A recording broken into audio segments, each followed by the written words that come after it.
It's a great, great pleasure to be here talking on a topic that I find so socially significant, so culturally and geographically ubiquitous, certainly both scientifically and politically potent. And it's a topic that I believe will be historically relevant in how we define our future. For this morning, I'm going to be talking to you about a myriad of converging challenges, not only for the planet, for communities, for business and industry, for really each and every one of us, on how we begin to fundamentally address this very important topic of sustainability. For me, that call to action began with a personal journey.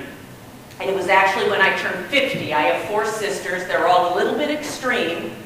And for my birthday, rather than giving me a traditional gift, although in retrospect what they gave me was one of the greatest gifts I've ever gotten, but instead of giving me a gift, they gave me a goal.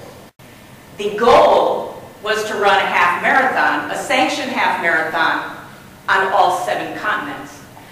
So continent number 1, Anchorage, Alaska, land of the midnight sun and the aurora borealis. Continent number 2 took me to the land down under, Australia, home to the Great Barrier Reef, one of the 7 natural wonders of the world. Continent number 3, March 2007, found my sister and I, literally and figuratively, capping off an absolutely fantastic run in the Serengeti Plains in Tanzania with a 7-day trek to the summit of Mount Kilimanjaro. Continent number 4 took me in May 2007 to China and the Great Wall of China, one of the 7 man-made wonders of the world. Continent number 5 took me to a fantastic run, flat and cool, along the canals of Amsterdam. 2008 found me in Brazil, home to the largest tropical rainforest, the Amazon. And last but not least, my journey took me to the unbelievable continent of Antarctica, the coldest, driest, and windiest continent on Earth.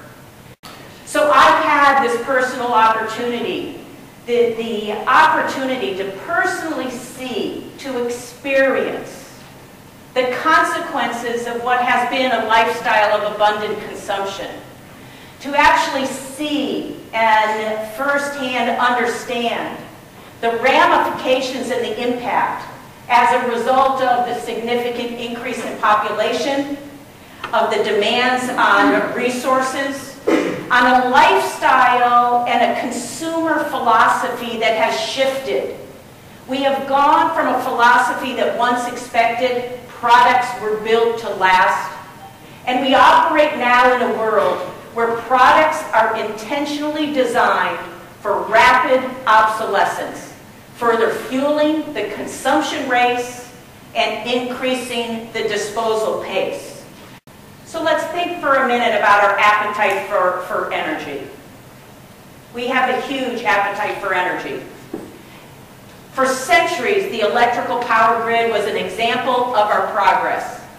But that was at a time when energy was both abundant and cheap. That is not the case today. When you factor in human population, the increase in demand, climate change, environmental considerations, suddenly power is not so abundant and cheap.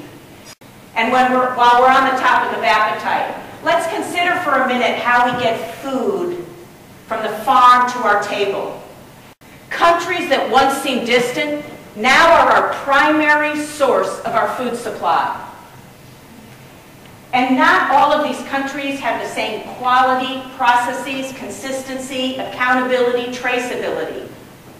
As I indicated, over half of the world's population now lives in cities, and that number is increasing every single day. For cities and communities, it is imperative that we start to think about how do we move people in an effective, efficient, convenient, and safe fashion. And last but not least, we are a thirsty planet. And the demand for water is only increasing. While today I said only 1 out of every 6 people has access to fresh water, by 2050, it is projected that 50% of the population will not have access to fresh water.